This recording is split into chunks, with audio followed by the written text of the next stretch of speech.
Em 78, eu comecei a atuar dentro da BBR, num clube de pacientes. Em seguida, 78, também foi o início da Associação de Deficientes Físicos do Estado do Rio de Janeiro, da ADFERJ, no Rio.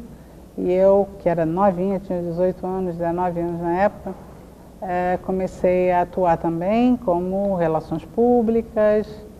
E daqui a pouco foi o Ano Internacional, foi um encontro de Brasília em 1980, e aí já foi num nível mais nacional, né? E nós já estávamos bastante ativos nessa época.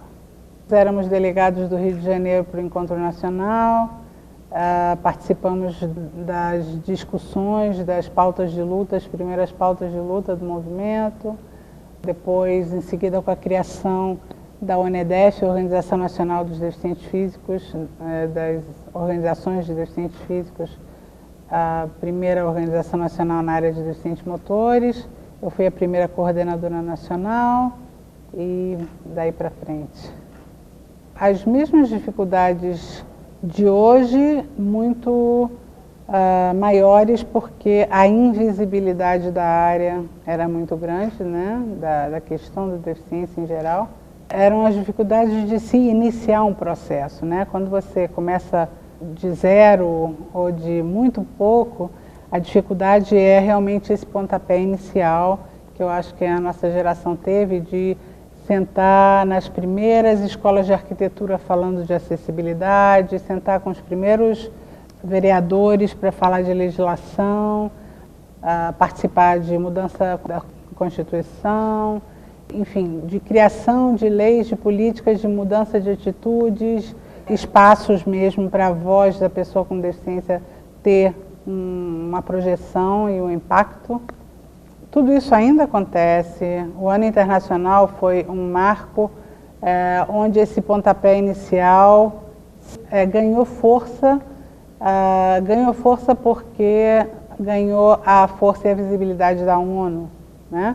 Que se não tivesse acontecido, para nós ia levar muito mais tempo, ao contrário do que, por exemplo, países como os Estados Unidos, onde o Ano Internacional não teve um impacto grande porque eles já estavam em outro momento do seu desenvolvimento, as prioridades eram diferentes, porque quando você tem recursos, mesmo que os problemas sejam semelhantes, a facilidade em resolvê-los é maior.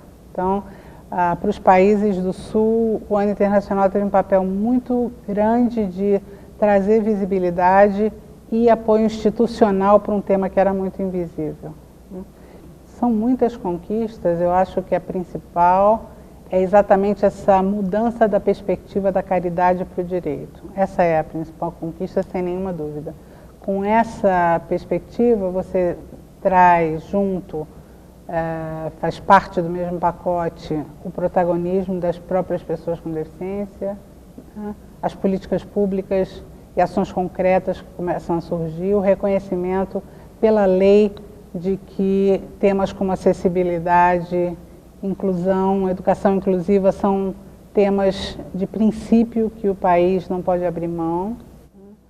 É toda uma mudança de paradigma mesmo que traz hoje a deficiência para a área das políticas públicas, das principais ações, como uma questão transversal que não está enfocada somente numa área de saúde ou de educação ou de assistência social, mas que transpassa todos os setores, né, das políticas, na perspectiva social, econômica, cultural, todas. Com certeza é uma mudança muito grande de 30 anos para trás, mais recentemente, coisas que nós já podemos começar a celebrar. Eu acho que o maior desafio que nós temos agora no Brasil é que nós conseguimos mobilizar outras forças sociais em apoio à área da deficiência e que, se nós não nos rearticularmos como movimento e voz de sociedade civil, nós vamos deixar essa peteca cair.